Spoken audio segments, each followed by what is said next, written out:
आशिया खंडातील नंबर 1 ची MIDC म्हणून ओळखली जाणारी शिरूर तालुक्यातील रांजणगाव MIDCचं क्षेत्र वाढवण्यासाठी टप्पा क्रमांक 3 साठी सरदवाडी आणि गोलगाव येथील तब्बल 218 एकर जमिनीवर MIDC साठी राखीव क्षेत्राचे शिक्के मारल्याचा प्रकार समोर आला आहे। शेजारी MIDC होत होती, ते शिक्के निघले आणि शेजारी शिक्के पडले। इथं 2 राजकारणी नेते मंडळी, त्या नेते मंडळीच्या जमिनी पायी ही 100 एकर या शेतकऱ्यांची लाटली, खोट्या सह्या केल्या, सगळे दप्तर खोटे बनवले, सगळं पार महसूल सगळं पूर्ण तलाठी कलेक्टर प्रांत सगळ्यांना यांनी फसवलेले।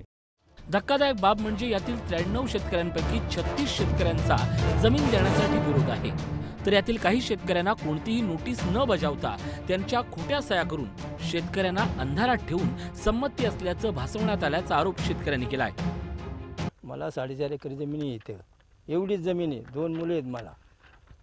ती जमीन गेल्यानंतर मला जर त्यांचं काय केलेलं माहीत नाही, माझी सही नाही, अंगठा नाही, काय नाही, बोकस सह्या केलेले आहेत, मी काय करणार आहे बाबा? तेवढी जमीन गेल्या मी करणार काय? याबाबत शिरूरचे प्रांत अधिकारी भाऊ गलांडे यांनी शासन निर्णयाप्रमाणे पुढील कारवाई चालू असल्याचं म्हटलंय, तर खासदार शिवाजीराव आढळराव पाटील यांनी चौकशीचे आदेश दिले।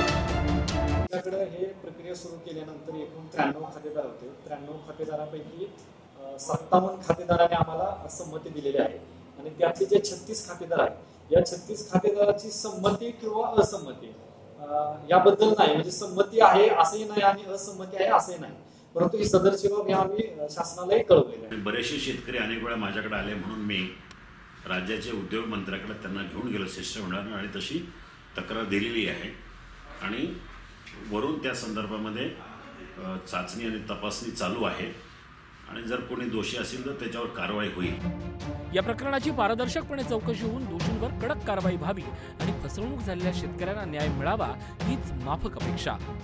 हेमंत सापुडे, झी मीडिया, शिरूर, पुणे।